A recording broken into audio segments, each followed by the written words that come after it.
खोब मोनसे लाजिथाव बाथ्रा आरो दुखुनांथाव गासै माने आसामावहाय बेबायदि मोनसे थासारिखौ नुनानै जोङो जोबोद लाजिनायबो मोनदों आरो दुखुबो मोनदों फरायसाफोरनि इयुन माने बिथांमोननि फिउचारखौ लानानै गेलेबाय थानायखौ जों दिनै जोबोद माने दुखु मोनदों। दा बेनि थाखायनो दिनै दुलाराय बर' फरायसा आफादा जोङो दिनै 1 घन्टानि थाखाय जोङो बेबायदि हाबाफारि खुद्रिनाय हाबाफारि लादों। आसाम सरकारनि सोलोंथाइ बिफान आरो सेबानि जाय माने मेट्रिक आनजादखौ बिथांमोना दैदेनो बिथांमोननिसिम जोङो खुद्रिनाय आरो कन्डेमनेसनखौ जोङो दिनैहाय दिन्थिदों। मानो होनबा थांनाय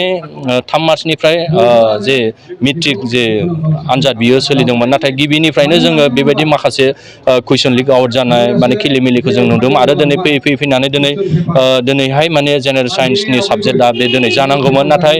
बेखौ जोङो मैया हरनि गेजेरावहा दहाय फुंनि गेजेरावहाय जोंनो मेसेज मोनबाय माने दिनैनि जे जेनेरेल साइन्स साबजेक्ट बेबो दिनै केन्सेल जाबाय। दा बियो मानो थाखाय दिनै केन्सेल जानो मोनखो, मानो दिनै बियो पस्टपन जानो मोनखो, मानि थाखाय दिनै आसाम सरकारा दिनै बिनि एन्सारखौ दिनै जोंनो होनांगौ सोलोंथाइ बिफाना। मानो होनबा बिथांमोनहा दिनै एथ' मोनसे स्ट्रं माने सेबा कमिटिया दिनैहाय आसाम माने दिनै मेट्रिकखौ सालायबोबाय थादोंमोन, नाथाय जों नुनो मोनदों बेबायदि गोबां माने समफ्रावबो बेबायदि खिलिमिलि जानानै पेपार लिक जानाय मोननाय। दा बिथांमोना बेनि गेजेरजों जोंनो दिनै रोखा फोरमायदों सारा आसामनि मानसिफोरनो बिथांमोना दिनैहाय माने पेपार लिक खालामनायनि मेन कारनानो मा, बेवहाय मा आन्दोआव दं, मा थाखुमानानै दं, ना आसाम सरकारनाव फैसा गैला नामा आनजाद खुंनो थाखाय, सेबानाव फैसा गैला नामा आनजाद खुंनो थाखाय, बियो जोंनो मोनसे बेबायदि बिदिन्थिखौ दिनै दिन्थिदों। दा बेनि थाखायनो जोङो गोख्रों रावजों सोंखारिदों, बुंदों बिथांमोना जिखिनि आनजाद फैया मानो बेखौ मोजाङै खुंनांगौ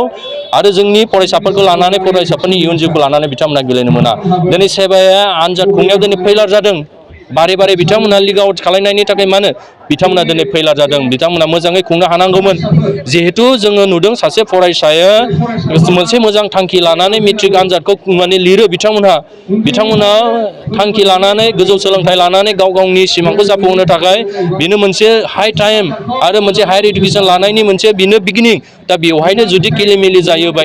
आनजाद लिरनाय समावनो जुदि खिलिमिलि जायोबा सोर फरायसायाहाय माने मोजां आनजादखौ बेबायदि उनावहाय लिरफिननो हागोन। दा बेबायदि मोनसे प्रिपारेसन जानानै फैनायाव बेबायदि हठात केन्सेल जायोबा बयनिबो गोसोआव हार्ट मोनो आरो दुखु मोनो। दा बेखौ लानानै जोङो दिनै दुलाराय बर' फरायसा आफादनि मोनफ्रोमबो माने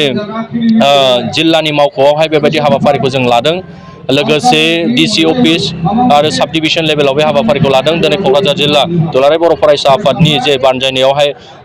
बिटिसिनि डाइरेक्टर अफ इडुकेसन डिपार्टमेन्टनि लांगोनायावहाय बे हाबाफारिखौ लानाय जादों। फैबाय थानाय समाव जों बे हाबाफारिनि गेजेरजों आसाम सरकारनि सोलोंथाइ बिफान आरो सेबाखा मोजाङै खुंलांनांगौ आरो दायनिगिरि जाय पेपार लिक खालामदों बिथांखौ थाबैनो आयेन बाबै हमनानै साजा होनांगौ आरो इयुनावहाय बेबायदि माने लाजिथाव माने मुगैथाव हाबाफारिखौ आरो बारे बेबायदि पेपार लिकखौ खालाया आरो फैबाय थानाय समाव जे मोजाङै खुंलांनो हायो बेखौ जोङो दिनै दुलाराय बर' फरायसा आफादनिफ्राय जोङो दिनै डिमान्ड खालामदों आरो बेखौनो जोङो दिनैहाय माने बे हाबाफारिनि गेजेरजों जोङो आसाम सरकारनिसिम जों खावलायहरदों आरो सोलोंथाइ बिफानखौ जोङो नारसिनहरदों। दिनै दुलाराय बर' फरायसा आफादा गासै आसाम नाङै जे जिल्ला बेंगिरिनि मावख'आव आरो साब डिभिजननि मावख'आव जे 1 घन्टा बेबायदि खुद्रिखांनाय हाबाफारि लानाय जादों आरो दिनै क'क्राझार जिल्ला दुलाराय बर' फरायसा आफादनि दैदेननायाव जे एजुकेसन डिरेक्टर नैबे मावख'नि लांगोनायावहाय बे खुद्रिनाय हाबाफारिखौ लानाय जादों आरो बिनि जे गुबै खारनानो जाहैबाय जे जों बयबो मिथिगौ मैया मोनायावहाय जे गोरलै बिगियान जे सोंथि बे सोंथिया ससियेल मिडियायाव जिहेतु माने लिक जाबाय आरो लिक जानायनि उनावहाय जे सेबाया दिनैनि जे जानो गोनां जे गोरलै बिगियाननि जे आनजाद बे आनजादखौ जिहेतु माने केन्सेल खालामबाय। दा बिनि थाखाय दुलाराय बर' फरायसा आफादा दिनै आसाम नाङै जोङो बे धरना हाबाफारिखौ लानाय जादों माखासे दाबिफोरखौ लानानै जे जोङो थांनाय 3 थारिखनिफ्रायनो जिहेतु मेट्रिक आनजादा सोलिबाय थादोंमोन। बे सोलिबाय थानाय समावहायनो जोङो सिगाङावहाय जे इंराजि आयदानि साबजेक्ट माने जादोंमोन बेवहायबो आसामनि माखासे मोनसे सेन्टारावहाय जिहेतु बे आनजादा केन्सेल जानो गोनां जादों आरो बिनि उनावहाय जे गोरलै सानखान्थि बे आनजाद जादोंमोन बेवहायबो माखासे बेबायदिनो खेलिमेलि माखासे जानायखौ जोङो नुबाय थानो मोनदों। दा बिनिखायनो जों बेखौनो दाबि खालामदों जिहेतु माने मेट्रिक परिखाया जिहेतु माने सासे फरायसानि जोबोद मोनसे गोनांथार मोनसे आनजाद जाय आनजादखौ होखांनायनि उनावहाय जे माने हायार इडुकेसनाव फरायनो थांनायनि बियो मोनसे जांख्ला दिनै बेबायदि समावहाय बेबायदि जाथाय जाबाय थानायनि थाखाय दिनै फरायसुला फरायसुलिफोरनि गेजेरावहाय मोनसे गिनाय सोमजिखांदों आरो बिथांमोना माने 1 बोसोर जिहेतु मोनसे थागथियारियाव दङमोन, प्रिपारेसनाव दङमोन, दिनै बेबायदि जायोब्ला जोंनि फरायसाफोरनि थाखाय बियो माने मोजां नङा बा मोजां जानाय नङा। दा बेनिखायनो जों दाबि खालामदों जे माने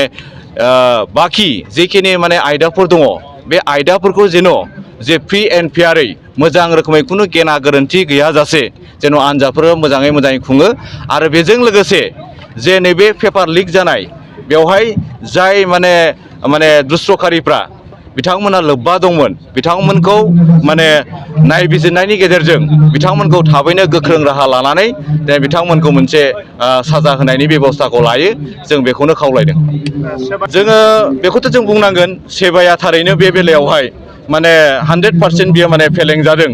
थांनाय समफ्रावबो बेबायदि जोङो सिगां बोसोरफ्राव जोङो नुबोबाय थानाय जादों जे एखमबा समावहाय बेबायदिनो कुइसन लिक जानाय, एखमबा समावहाय बेबायदिनो माने कुइसन पेपारखौहाय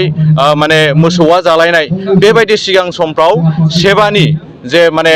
आनजाद फाथिनायावहाय माखासे बेबायदि गेना गोरोन्थिखौ जों नुबाय थादों। बेनिखायनो बेवहाय सेबाया टटालि 100% फेलें जादोंखौ जों बुंनो हायो।